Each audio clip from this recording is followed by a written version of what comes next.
Assalamualaikum warahmatullahi wabarakatuh. Alhamdulillahirrabbilalamin. Puji syukur senantiasa kita panjatkan kehadirat Allah Subhanahu wa Ta'ala atas segala karunia-Nya kepada kita semua.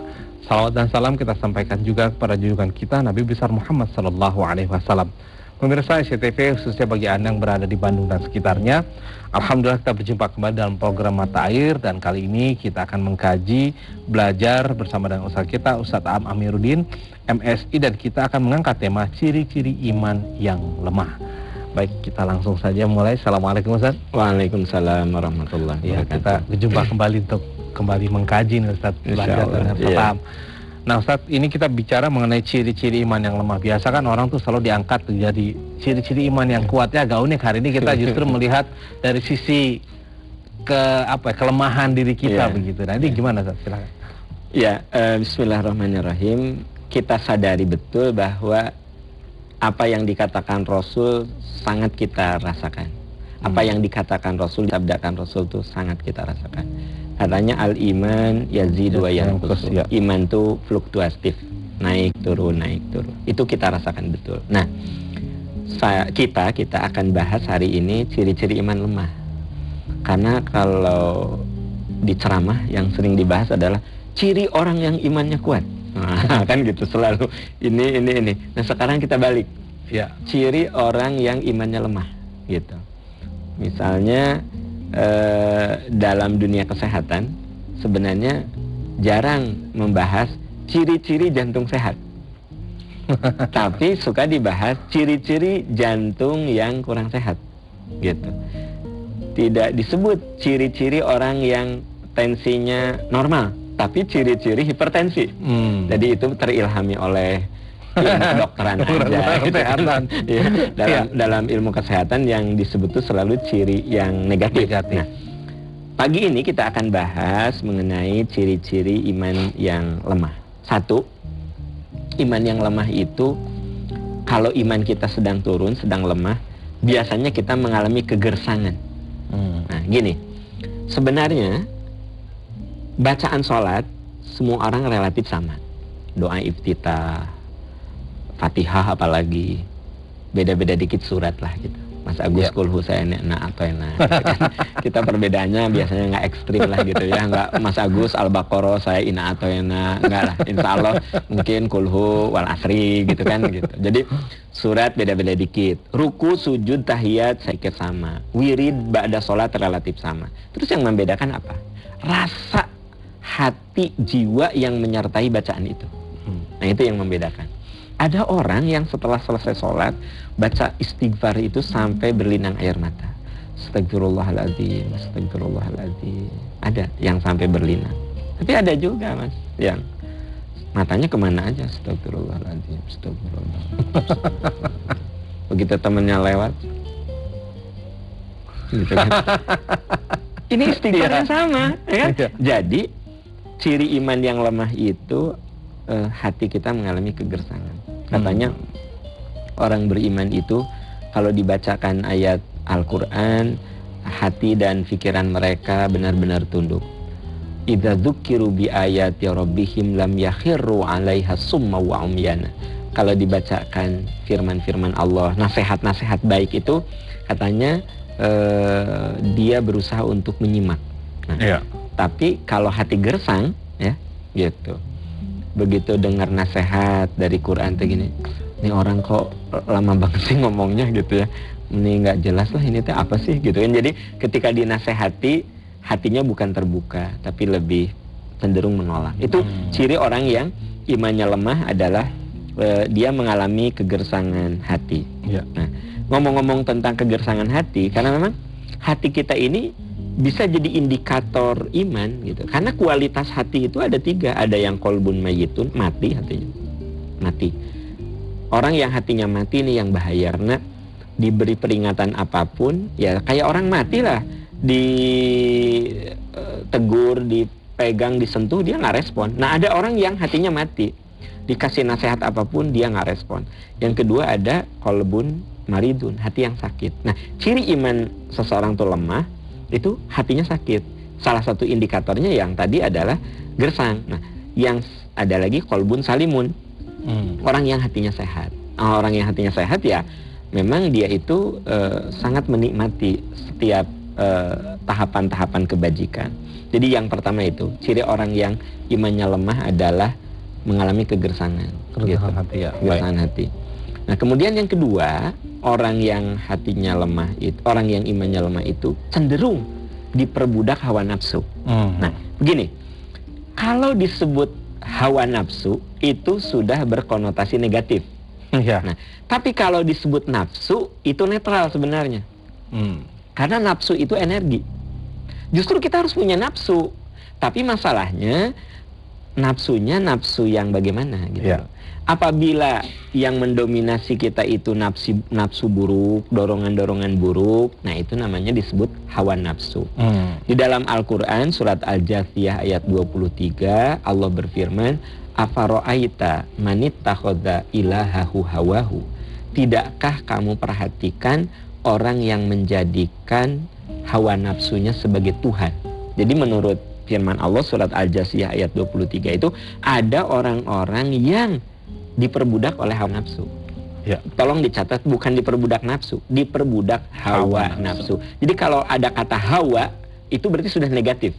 Nah, karena nafsu itu harus ada pada kita. Sekarang bisa dibayangkan apa jadinya kalau ada seorang pengusaha sudah tidak ada nafsu terhadap materi. Dia nggak akan berjuang untuk usahanya eksis, ya gitu.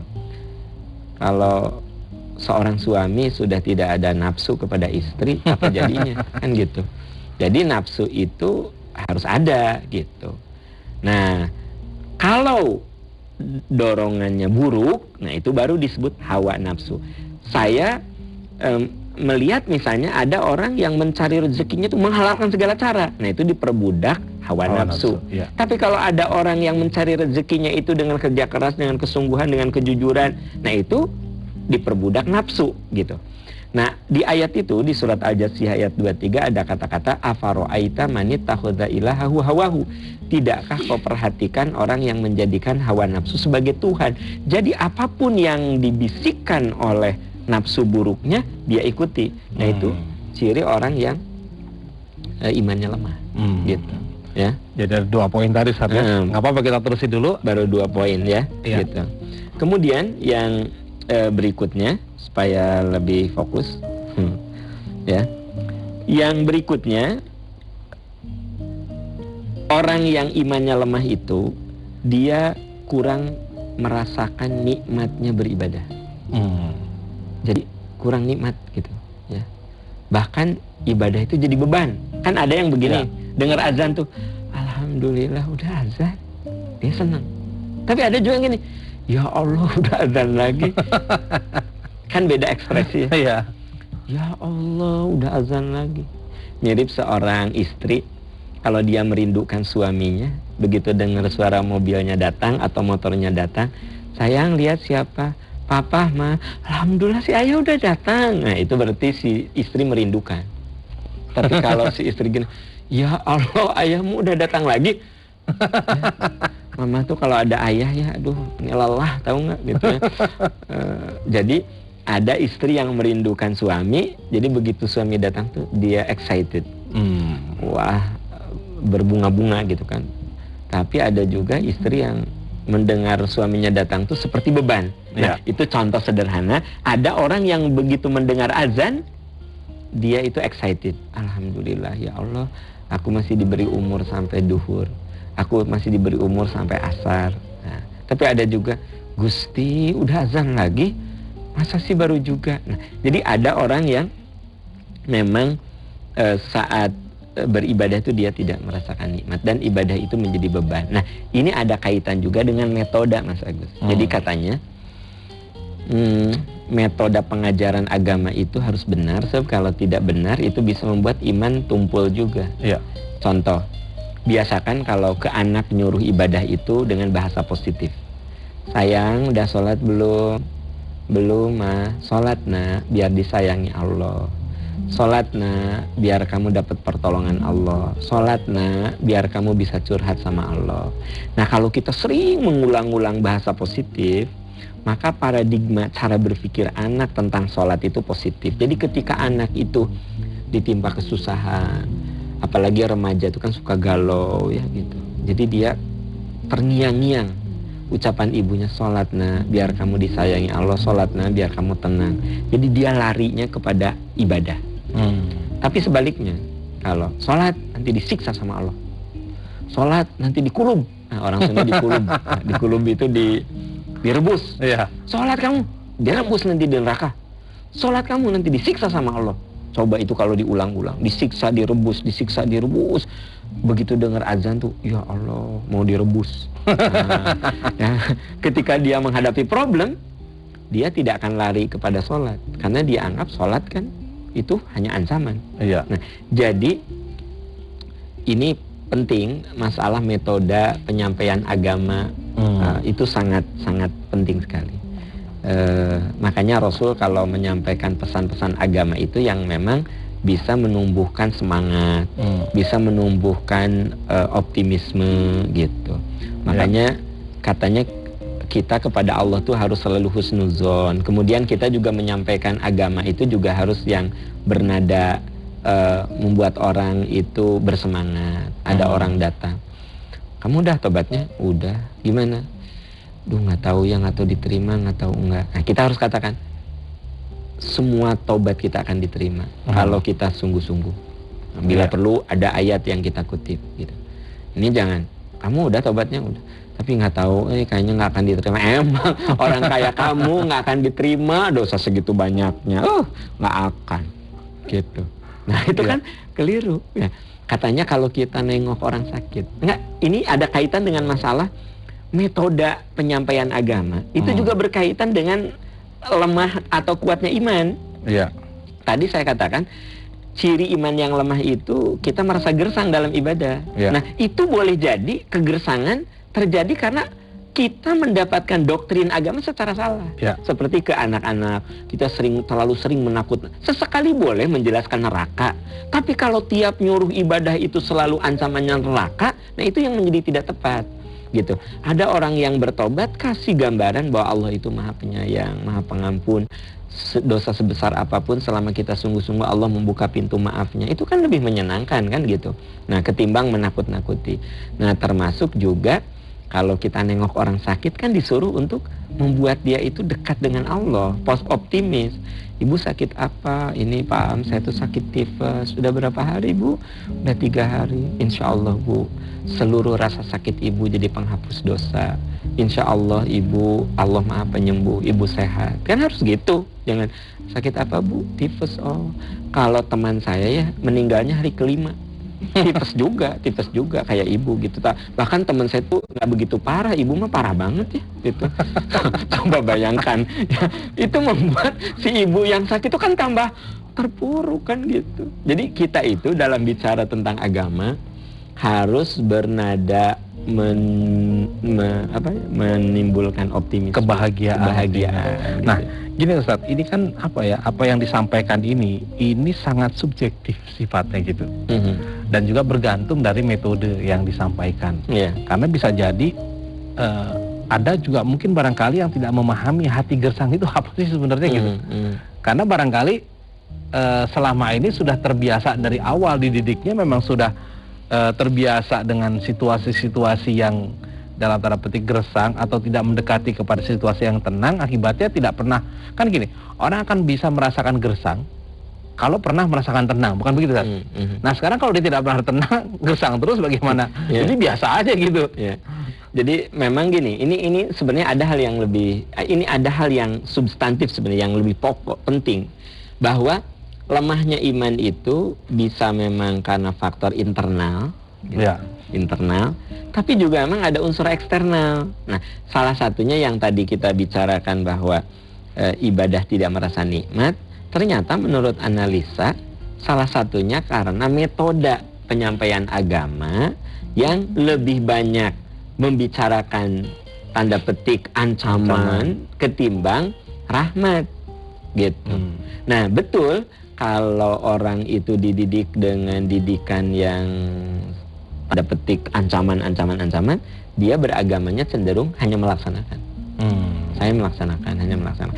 Makanya Imam Ghazali membagi orang yang beribadah itu dalam beberapa kualitas. Pertama katanya ada orang yang beribadah hanya melaksanakan kewajiban. Itu katanya ibadah orang biasa. Kenapa kamu sholat? Takut disiksa saya sholat gitu. Takut masuk neraka. Well, salahkah? Tidak salah. Betul. Tetapi itu level ibadah orang awam, orang biasa-biasa lah gitu. Kenapa kamu sholat? Saya ingin masuk surga. Sebab kalau nggak sholat kan amal kita tidak akan diterima. Dengan sholat saya bisa punya peluang masuk surga. Itu salah nggak? Tidak salah. Betul. Hanya kata Imam Ghazali, orang yang ibadah karena takut siksa atau orang yang ibadah karena hanya ingin surga, itu berada di wilayah orang biasa. Nah, orang yang levelnya hebat itu dia ibadah karena ingin berterima kasih. Kenapa kamu sholat? Saya ingin berterima kasih kepada Allah. Andaikan surga dan neraka itu ternyata ada informasi baru, tidak ada, dia tetap ibadah. Ya kan? Misalnya ada informasi ternyata surga dan neraka dihapuskan. Ya. Orang yang beribadahnya karena ingin berterima kasih, dia tetap sholat. Tapi orang yang karena ingin surga atau neraka atau takut neraka, begitu ada informasi surga dan neraka tidak ada, dia berhenti sholat. Kenapa kamu jadi berhenti? Ya ada informasi baru, ternyata nggak ada surga, ternyata nggak ada neraka, dia kan berhenti. Nah itu makanya Imam Ghazali mengatakan, kalau Anda katanya beribadah karena ingin surga atau takut neraka, itu boleh, tetapi kualitas Anda rendah.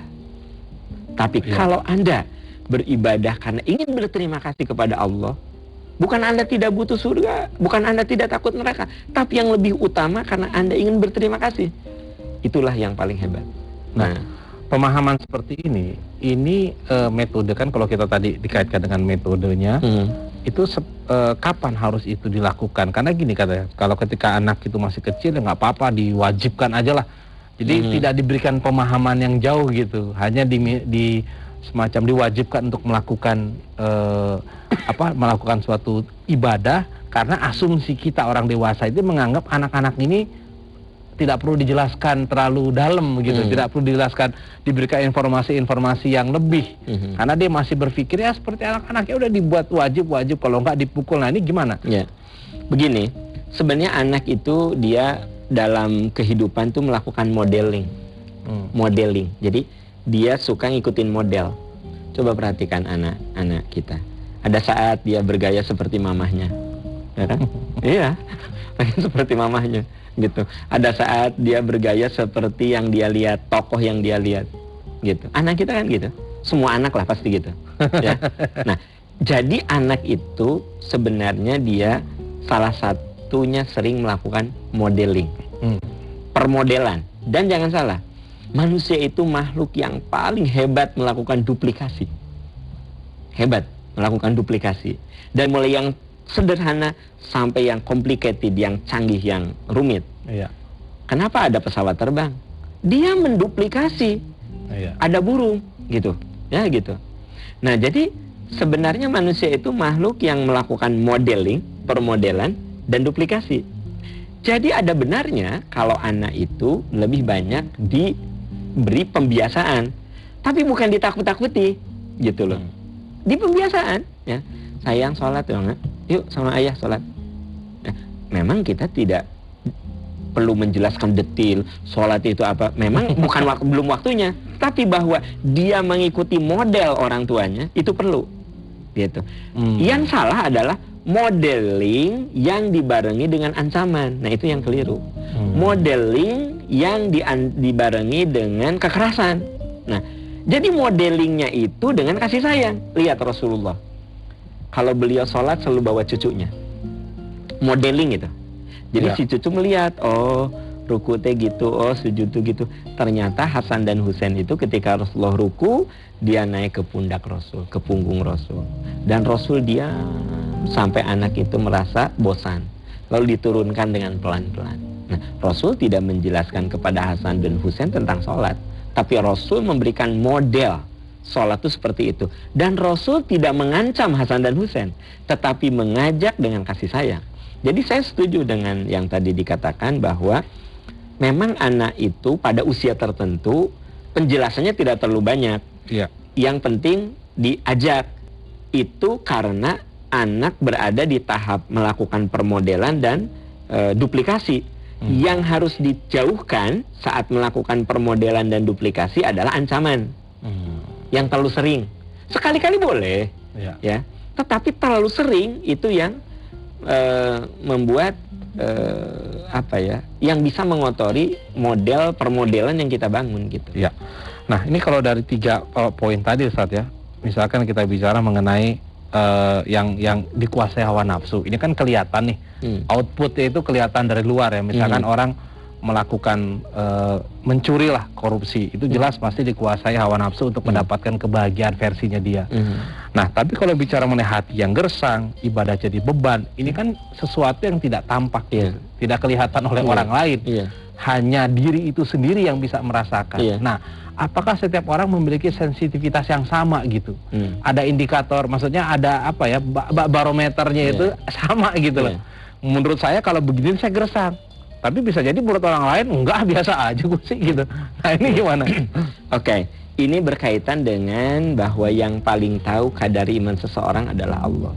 Dan iman itu sebenarnya sangat personal. Makanya kita tidak boleh kan menilai iman seseorang. Ya.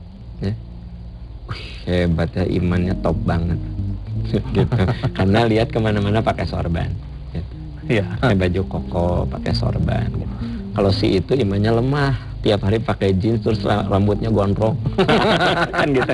Jadi kita kan nggak boleh begitu. Jangan-jangan orang yang pakai t-shirt, pakai jeans, rambutnya gondrong ternyata lebih soleh daripada yang pakai gamis dan pakai sorban gitu loh. Bisa jadi. Nah, oleh karena itu iman itu personal. Makanya saya setuju tadi bahwa urusan gersang hati, urusan ibadah jadi beban atau tidak, itu sangat personal. Makanya yang paling tahu kadar kualitas iman kita adalah Allah. Kita menyebutkan itu supaya semua orang introspeksi diri. Pasti, oh iya ya, gitu. Saya tuh merasa gersang. Boleh jadi saya merasa gersang, ya. Tapi Mas Agus merasa, oh itu udah top banget. Gitu. Artinya beda-beda kan? Itu betul. Mirip kemampuan inilah, kemampuan berolahraga. Ya. Bagi orang yang jarang olahraga, lari muter 2 putaran, 2 kilo tuh, ngos-ngosannya luar biasa, hampir pingsan. Tapi ada yang 8 putaran tuh nyantai masih, kan gitu. Nah, jadi kata yang ngos-ngosan tuh, aku ya kemarin olahraga abis-abisan, gitu. Lalu cuma 2 putaran. Kata orang yang sudah terbiasa olahraga, ya itu bukan, itu cetek ke 2 putaran kok. Nah, itu jadi iman itu seperti itu. Makanya iman itu sangat personal sih sebenarnya. Barangkali ada yang ingin ditambahkan lagi. Yang perlu ditambahkan lagi, ciri iman lemah itu, ini juga penting, dia mengalami degradasi jiwa sabar dan syukur. Jadi jiwa sabar dan syukurnya tuh mengalami penurunan. Karena katanya kan hidup itu harus di antara dua. Di hidup itu pasti ada di antara 2 garis. Ada saat sukses, ada saat terpuruk. Nah, orang yang imannya lemah, kalau terpuruk putus asa. Kalau sukses suka takabur. Itu orang yang imannya lemah. Kalau sukses dia nepuk dada. Dia katakan, ini kan karena kehebatan saya. Itu mirip Fir'aun. Dia sukses, dia nepuk dada. Dia bilang, ana rabbukumul a'la. Saya Tuhan kamu. Ini karena kehebatan saya. Kalau Nabi Sulaiman sukses, dia bilang, hadza min fadli rabbi. Ini karunia Tuhan. Nah, jadi ciri bahwa iman kita lemah, biasanya kalau sukses suka lupa diri, takabur. Tapi kalau terpuruk, dia putus asa. Gitu. Berarti kebalikannya, orang yang imannya kuat ketika sukses syukur, ketika terpuruk dia sabar. Baik Ustaz, waktu kita sudah habis, kita harus mengakhiri. Pemirsa, sungguh sangat luar biasa, masing-masing kita mengukur nih. Karena apa yang disampaikan oleh Satam ini adalah sesuatu yang intangible, tidak bisa dilihat, diukur dari kacamata luar atau ada tolok ukur sendiri. Diri kita yang mengerti. Bisa jadi ada orang barangkali atau kita merasakan bahwa kita sering sholat ataupun dilihat rajin, tapi padahal iman kita pada saat itu sedang gersang. Nah, ini ada satu hal yang sangat luar biasa, ya. Nah, jadi sama-sama harus kita perhatikan bagaimana ciri-ciri iman yang lemah itu. Hanya diri kita lah yang memahami, dan mari sama-sama kita coba mengukur, mengasah sensitivitas. Semoga kita bisa memperbaiki, dan insya Allah ke depan nih nanti saatnya kita bahas lagi ya perbuatan dan bagaimana cara untuk barangkali mengatasi hal tersebut. Ya. Terima kasih atas Anda. Mohon maaf bila ada hal-hal yang kurang berkenan. Wabillahi taufiq wal hidayah. Assalamualaikum warahmatullahi wabarakatuh. Waalaikumsalam warahmatullahi wabarakatuh.